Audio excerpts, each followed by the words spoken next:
Well, hello there, my loves. It's Elayne Kalila here, and today I have the very great honor of sitting beside my sister Collette Corcoran. Hello, darling.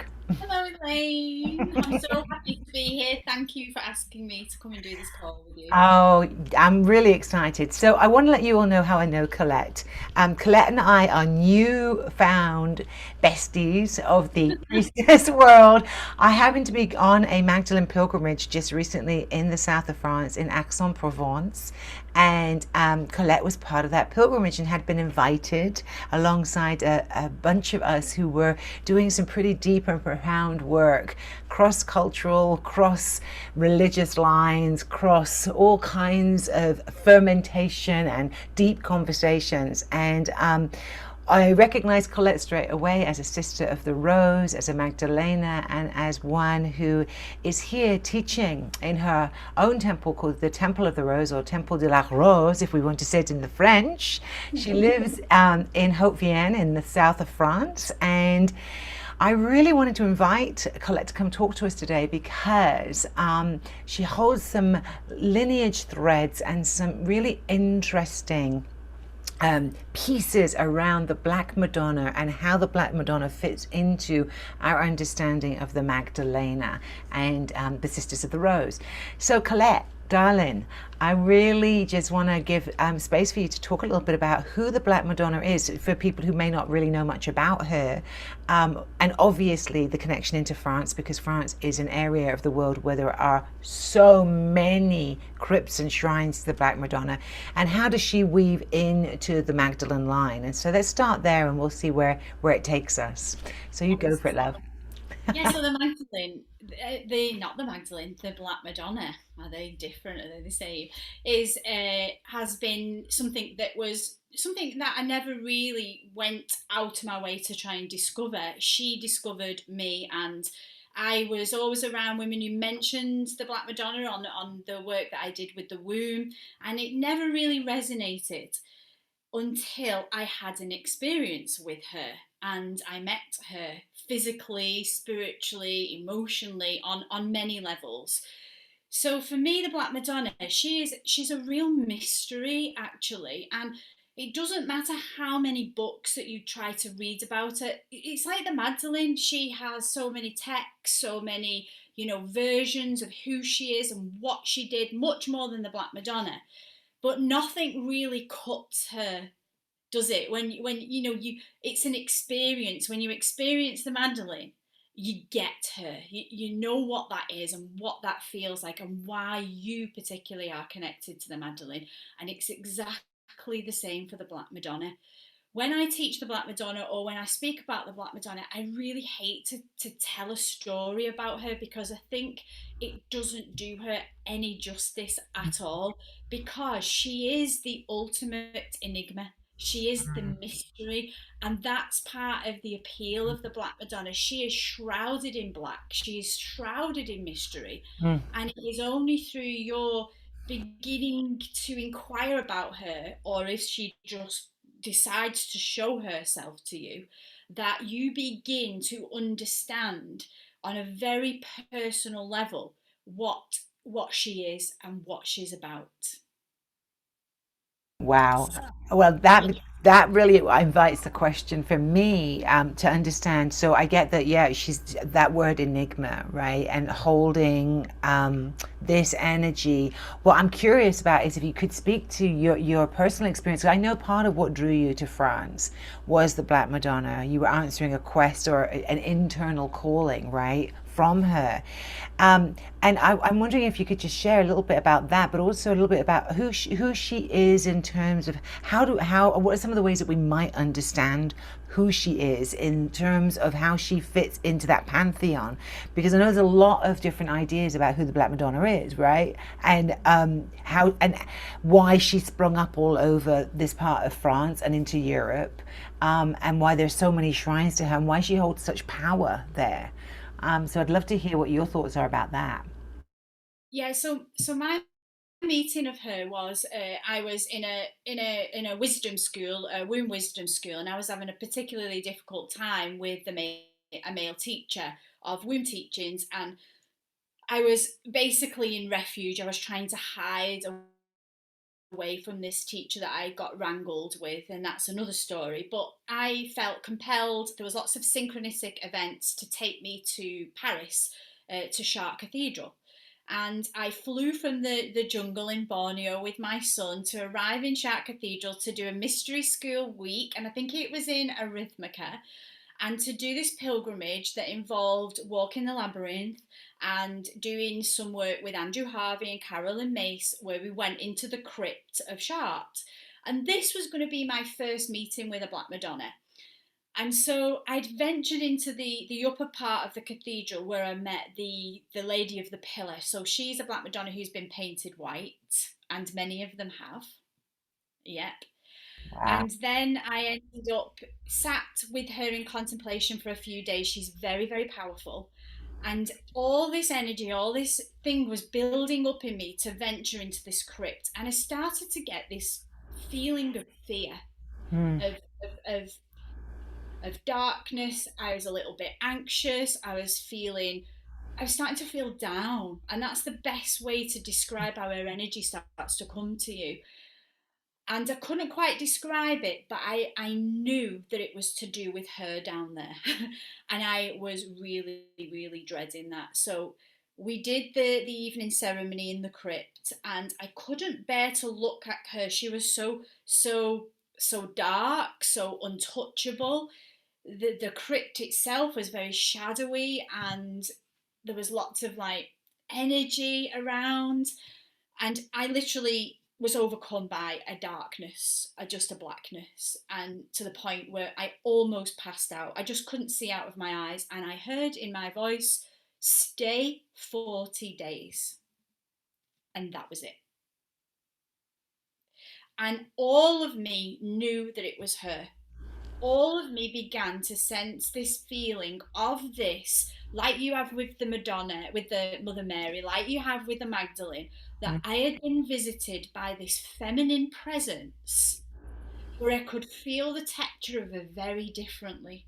She was very earthy. Mary to me is very higher up here, white energy, blue energy, mothering, soft. Like this was heavy, mm, really heavy. And so I did exactly what she told me. I didn't dare not. And I stayed in contemplation, prayer, and meditation with her for 40 days and received her fully, fully.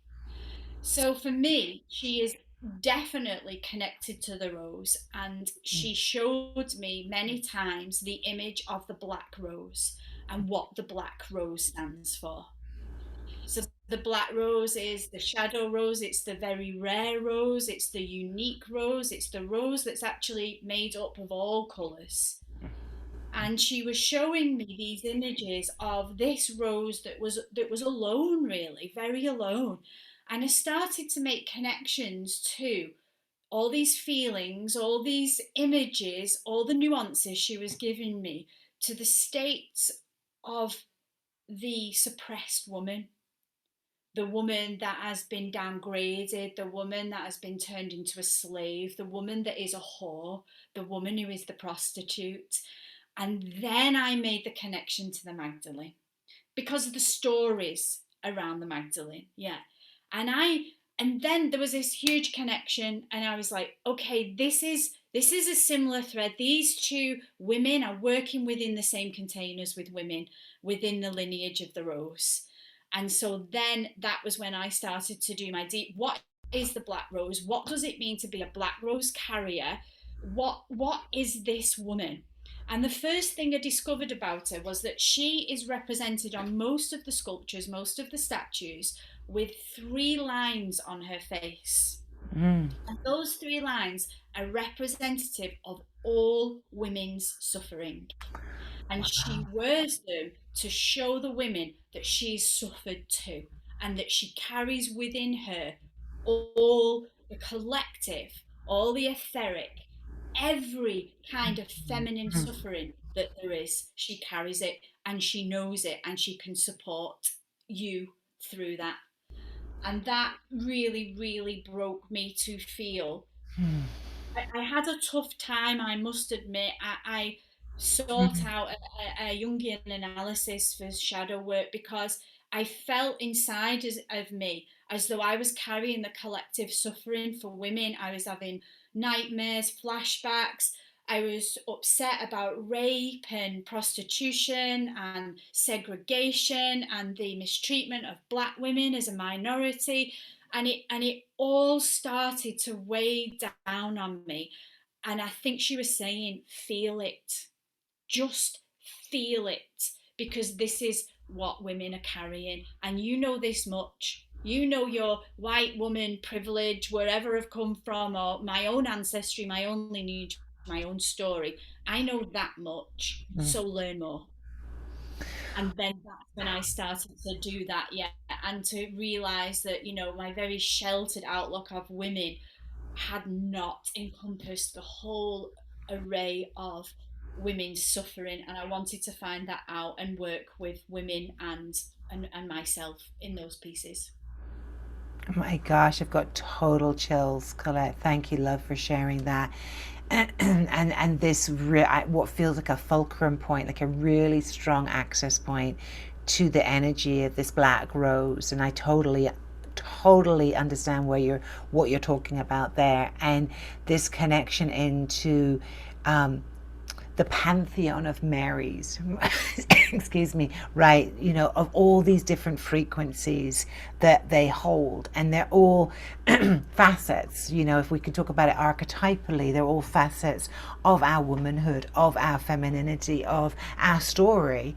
And this piece around the Black Madonna holding the disenfranchised, holding the abuse, holding the fallen woman. And we all know that story, right? That Magdalene herself, as the woman, but Magdalene as the consciousness, was defiled, literally defamed, put down into the mud, cast out, and seen as the whore and the fallen woman and the sinful woman, right? And what I'm really receiving from what you're sharing is that the Black Madonna holds all of that in that place of initiation, saying you have to come into this darkness, you must come into here.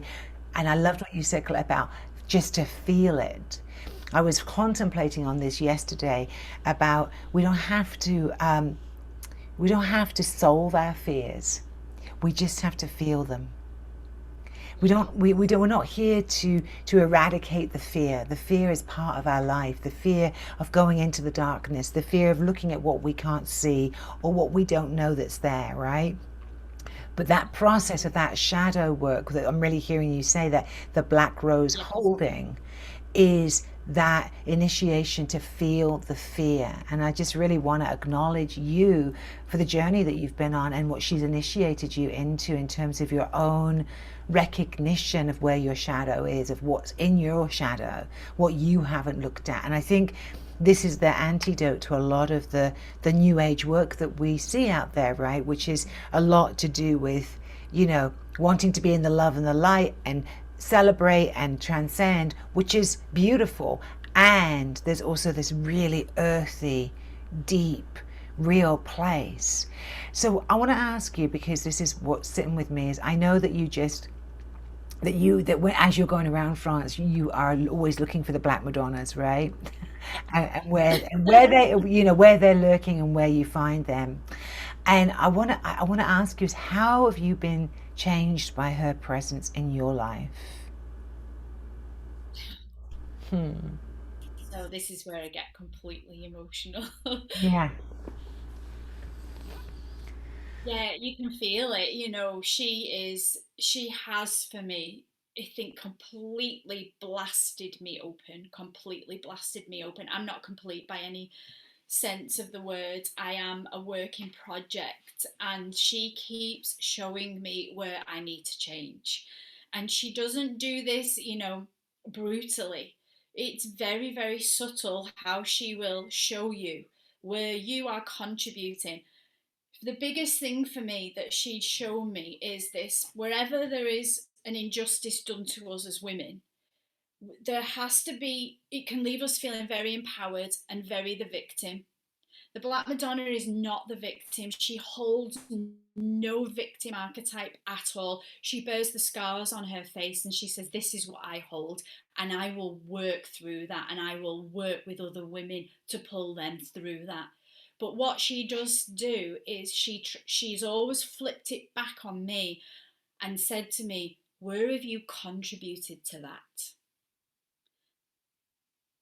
And whenever I have felt my contribution, it doesn't make me feel powerless. It makes me feel powerful, because if I can work out how I've contributed to that, that allows me to change it. And that gives me all the power in the world.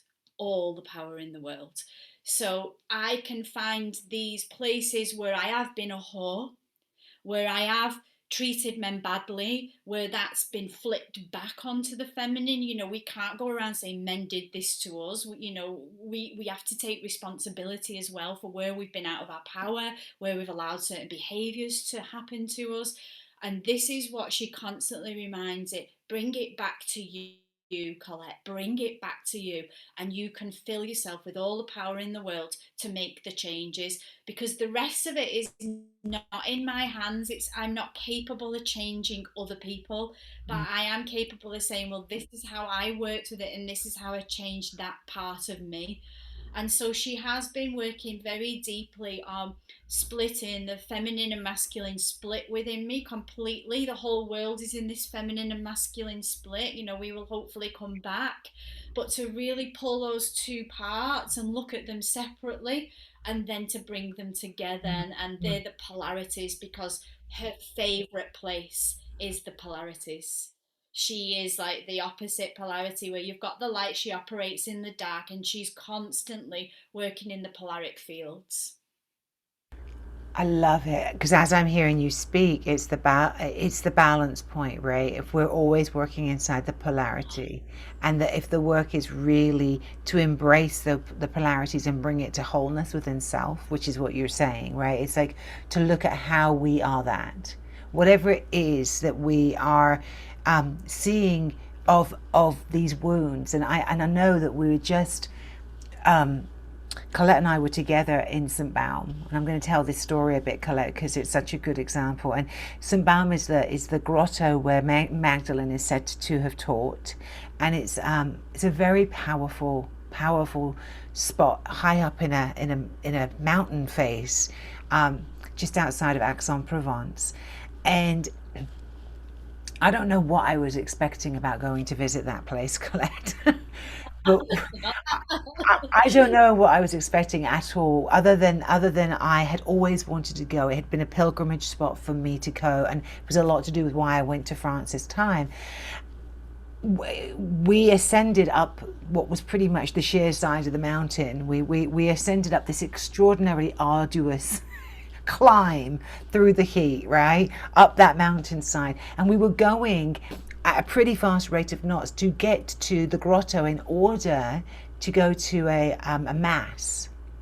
And I hadn't really even thought about that mass part of the experience.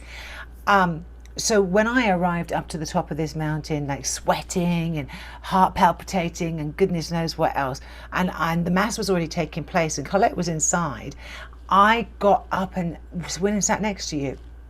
And the moment that I sat down in that church or that grotto, I was filled with the most intense rage that I have felt in a very long time at the masculine.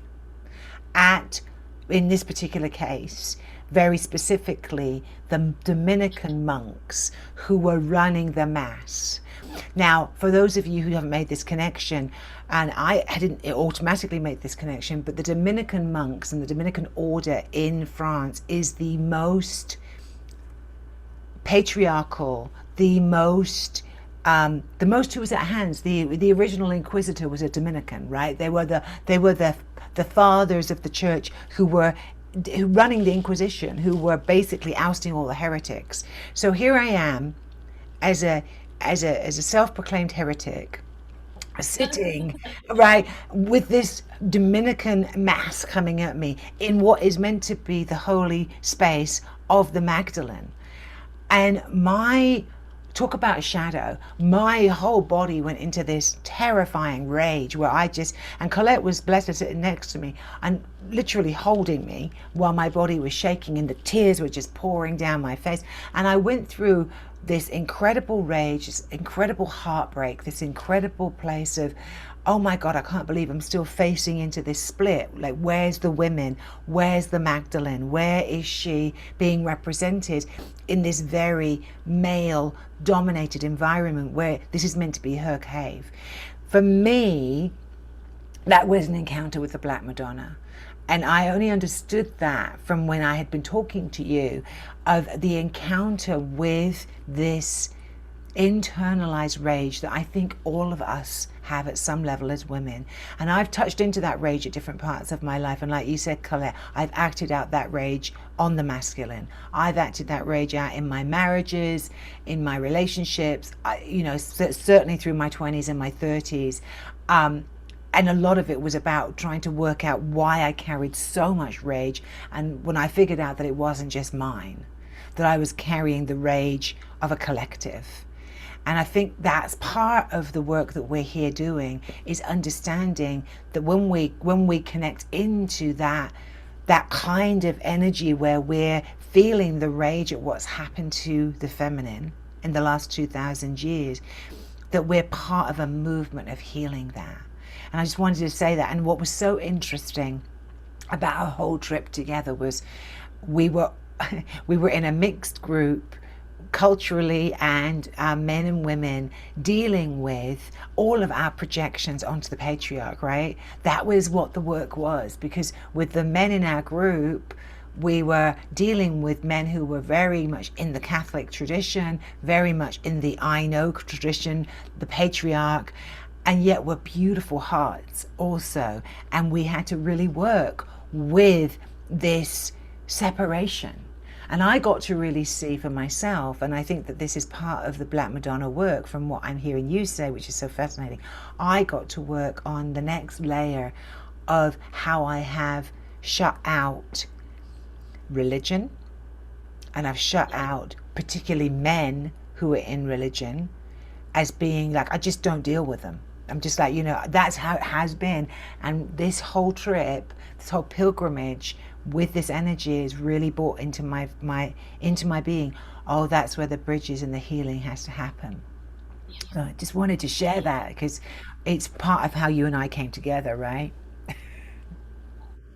A perfect example, and mirrored mine with Saint Sarah when we Right. went to Saint That's Marie la right. Mer, and it was the same experience for me when I looked at Saint Sarah, who I believe is an emanation of the Black Madonna. She was. I was feeling kind of that day as an outsider, and it wasn't anything to do with the group. It was obviously all my own feelings and stuff that was coming up for me, and things that had happened with the men, as we'd said, like a comment had been made that I was reflecting on. And Saint Sarah, I got in there and she was adorned, completely adorned. And she is the outsider. And she represented all of those gypsy people and how the gypsies revered her, and it just got this piece from her, like, it's okay that you're an outsider. It's okay. We were talking about being the black sheep, the ones that are different and feel different out there. And it kind of, she just gave me this resolution inside that, yeah, like everybody feels the outsider at some, and again, it's the whole collective piece. It's me, it's everyone. And if we can keep batting it forward and backwards, like, I want to reflect on that about myself. I don't want to, and then I know that it's in the collective, because we are the collective. Of course, we make that up. And so, yeah, that to witness you going through that piece that I wasn't going through, but feeling the energy running through your body, and the transmission of the sacred space and the Magdalene energy and the Black Madonna energy. And I must say, there is a very distinct crossover for me. Sometimes I have worked with Black Madonna energy and I'm like, is this Magdalene? Because there's something that they both have that's very similar. And probably with Mary, there's a conjunction they all join at. Hmm. and where you get this patum. And I honestly feel like, that was one reason why Magdalene came to France as well, because the Black Madonnas predated her visit here. And I do believe that more have sprung up since her visit and what she did with the waters in France. So it's very, very interesting for me to hear you just say then about you felt it as a Black Madonna experience, because I do think they work in the ethers together, crossing over, weaving. Isn't that what Sisters of the Rose do? We're constantly weaving into each other. And she showed me something very clear that I think might help other women who feel the rose lineage within them. She showed me distinct colours of roses, and many of the sisters work with the coloured roses. And there's certain, I see in the image of people, of women dressed in blue, women dressed in red, women dressed in black, and we were all color coded with our roses, and we took our roses where we felt archetypally best suited. So for me, definitely taking the black rose, because it meant that I worked with the shadow. It meant that I liked the deeper, earthier, hands in the mud kind of energy, working with projection and blame and ownership, and the archetypes that I feel fit in with the Black Madonna, the prostitute, or whatever, the outcast. And then the same with the Magdalene, like, what does the blue rose represent? What does that carry? What attributes? And this will be different for every woman, because of course we've all got our unique spin on that. And I do believe through our trajectories in life, we pick up the roses as we go along, and there's many of us who have picked it up, the blue, the black, the white, the yellow, and we're on this journey of collecting these roses. It doesn't mean we're complete by any means, but it means that we're recognizing that within us, that we belong to these lineages, that there was teaching behind that lineage, that those lineages were there to help other people to move it physically through matter and people, and the way that you move that piece for you and for everyone in that church on that day in the cave. That's it. That's exactly it. That when I feel like that's the real truth of it, is that when we allow ourselves, and I love this piece around the Sisters of the Rose, by the way, because I think that this is something that a lot of women ask me, right? They ask me, what is the Sisterhood of the Rose? And I wanted to ask you that question, Collette, because I think there's this recognition that we have where we're like, oh yeah, called. And most of us have had mystical experiences at some point or another with the rose. And I'll share something about that in a minute. But I wanted to hear from you, because this idea, I just saw you with this kind of garland of many colored roses in your hands and your arms, and that image is found the world over with the Marys, with all the different Marys: Mary Magdalene, Mary Salome, Mary Mother, the Black Madonna, all these different iterations. The rose is one of the symbols or the images that we find every time. So what does it mean to be a sister of the rose? Because I'd love to hear how you would describe that. Yeah, the hardest thing ever. Right? Which is why I think it's really curious for us to talk into it, because I think it is tricky to really name what that is. It Yeah. really is. I'll try and do it some justice and maybe give a really clumsy overview, but I feel for me, definitely, the symbology of the rose from a very early time in my life has always been there. It wasn't conscious, from the child who wandered in her father's rose garden, falling in roses, selling we've probably all got stories of selling rose perfume on the front garden. And just having this connection. It was my favorite flower. I love rose perfume. The smell of a rose just sent me insane, and I wanted to find out what was that symbol of the rose. And I've studied that through Jungian. I've studied through the Gnostic traditions, and it's got so many meanings, and they all begin to unfold.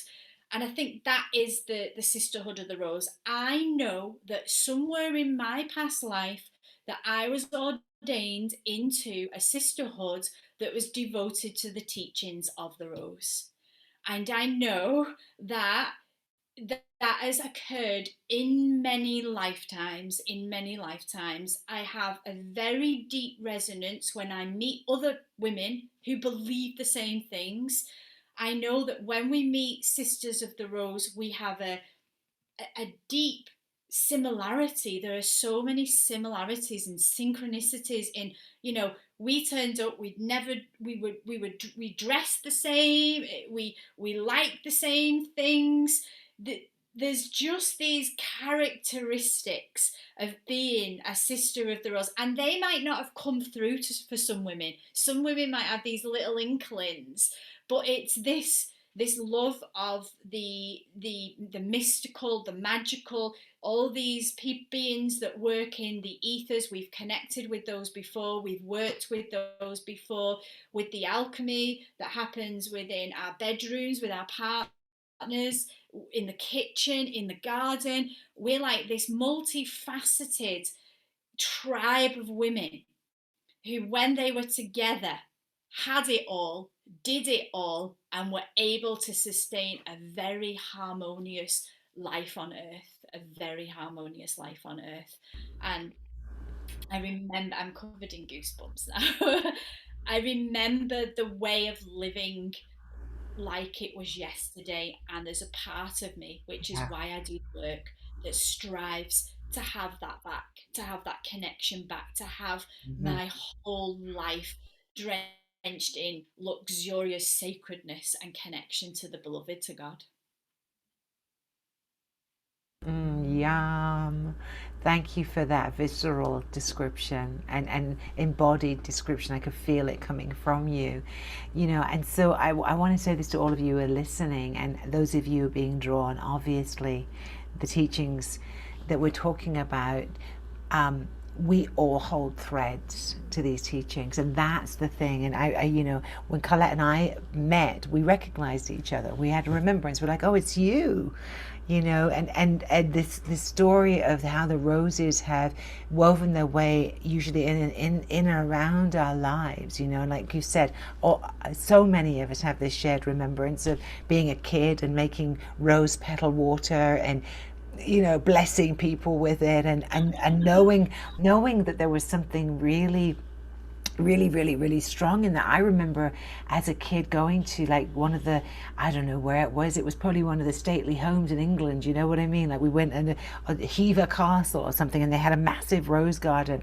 and I remember being in like absolute rapture in this rose garden where I just went from rose to rose, burying my face in the roses, and I got so high. You know how kids do this when they get like really like wow, and I was just like running around this garden as if I had found heaven. Yeah, and I remember that, right? And that transmission of the roses, and this awakening of the power of that symbol, as you've said, right, throughout time. The rose is an incredibly old plant. I can't remember. I'm not good at the years things, but it's millions of years that the rose has been here on this planet, and has held significance in terms of the path that it shows us through its growth cycle, how it's so intimately connected into that spiraling into and out of existence, like what it shows us just through it, how it grows. And this beautiful metaphor that we have throughout our very rich symbology. So I want to encourage all of you who are watching to lean in to how the rose has been part of your life, and what she's calling to you, and which color roses have been predominant for you.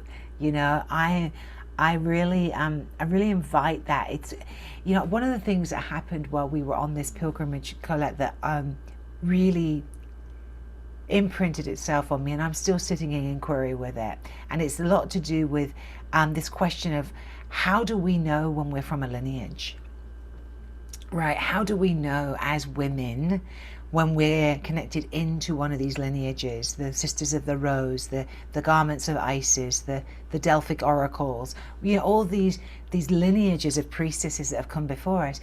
And we had a really interesting conversation. One of our our pilgrimage group was a Jesuit priest who we fell in love with. We love him, but there was a lot of moments of not feistiness, but kind of like glitch in the systems of thought. And one of the questions he asked me was, well, what's the path that you're ordained on, and who ordained you, and right, and where does that lineage come from? And I felt myself getting prickly.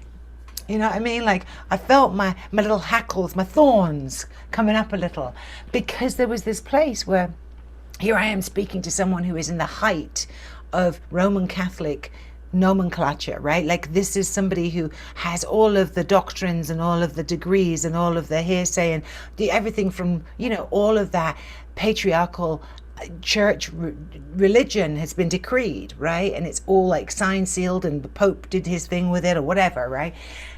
It's all established. It's all has a lineage. It all has things that were written about it for, hundreds and hundreds of years, thousands of years. And here we are as the feminine, where we don't have much of that at all. There's not much to hang our hats on, is there? And No certificate. right, right, and I really feel that. And I said to him, our lineages are a demonstration of living remembrance of, and there's a Gnostic term for that, and it's anamnesis. And in the early Gnostic churches, they would talk about the living remembrance of God within us. That was what they were talking about, the living remembrance of the divine. And I feel like there's something about this Sisterhood of the Rose being part of the living remembrance that we just carry. And part of our work is being able to stand in that in a way where we feel worthy, and where we don't have to prove ourselves according to the ways, right, in which that we've been told, well, if it doesn't have this scripture, this line, this thing that you can say about it, then it's not real. I want you to talk into that, because that feels like deep Black Madonna work to me too. Yeah, I feel that's a big an initiation that you do yourself, is to break those confinements. I am you're like me. We've studied, we've done therapeutic studies, and we've done Jungian work, and we've got certificates and degree certificates, and this. And I am, one for training and authentic training. But there's something that this just doesn't. It doesn't qualify for that. And I think it's a deep initiation for all the sisters that you're working with, that I'm working with, that they break that barrier, that they say, I've got to get a certificate, or I've got to work with this teacher to be able to receive this thing. It's like what you said a minute ago about feel what roses work for you, and do not go say, well, oh, it's the red rose, so I'm going to read up what the red rose. No, no, no, no. Like, what does that mean for you? What does it evoke? How does that feel? And that way you get your unique soul's imprint of that red rose. And I think that goes for the qualification. It's an initiation to say, I do not need a qualification for this, because I remember. People say, how do you come up with the syllabuses? How do you do the work? And I'm drawing it out. And I do believe the women before us did not record any of this. It wasn't safe to record this work. It wasn't safe. It was not written down. Right. And I do think that's why we're encouraging these women. Now, we want all these women, and I know that you feel the same with me. The women I have and I teach, I want them to be teachers. I want them to be leaders, because we need them. We absolutely need them, because they have the records within them that we need to bring back this holistic community again. So we have to give. I mean, that's why working with someone like you, who's given the permission to herself, allows women to give that permission to themselves to say, okay, how do I access this knowing, this knowledge, and allow it to come through without needing a certificate to say I am a teacher of the rose. And last night, Mm. I delivered a transmission on the Black Madonna of the Crypt, and one of the teachings in there was being an enigma, Ah, because the Black Madonna is an enigma, and she likes women to be more enigmatic. And one of the features of being enigmatic is to breaking the boundaries, breaking the rules, learning your own, teaching your own without authority saying you can. that's why it's come up. That's the full circle I was wondering about as to why that was coming up for us to talk about, because what I want to honor, Colette, and I'm certainly one to honor this too. I've got a ton of training. I've trained, I've read, I've listened, like you said, and I don't believe in throwing the baby out with the bathwater. I actually believe in a path of integration. I think there's a lot to be learned by listening and reading and studying history and scripture and understanding and unpacking. And there's a lot to be remembered by sitting in contemplation and actually having a direct experience, which is where you began this conversation with the Black Madonna. Is it's a direct experience, and I believe that's true with the Magdalene. It's a direct experience, and that's very personal. And at the same time, it's something that we all hold threads to. And I always say that we remember who we are through the gaze of the other, through the gaze of the other priestesses that we meet on the road, who we go, oh, I know that weave. Oh, there's a weave happening. Yes. And like you said, it wasn't safe for us to write these things down. There's very few examples, and that's why we know about them. Like we know about Hildegard von Bingen, we know about Julian of Norwich, we know about Teresa of Avila, because these teachings that they were writing down, they were margining on the edges of being heretical, but they were protected. The nuns that lived with Hildegard von Bingen in her order hid all of those things. They hid them, and then they made copies of them and put them in different places in order to protect those teachings. Otherwise we wouldn't have anything from her. And she's got a prolific amount of work that came through, and I believe her to be an absolute Magdalena. I mean, she was an ecstatic beyond. So we do have these fossils, these whisperings of the women throughout time who've held this kind of lineage into the rose, lineage into the way of love, in lineage into the understanding of the deep feminine. So I just want to thank you, Collette, for sharing and offering up your own story. And I think that's part of the way we teach in the feminine, right? Is that we're not separate to it. We're not standing up here going, oh, we're done and we're through it. We're in it. All of us are in it. It's transformational work together. And that's part of the healing. How we do it is by allowing ourselves to be in the work and also to hold the work for others. It's a very different way than how we've been taught that we need to work.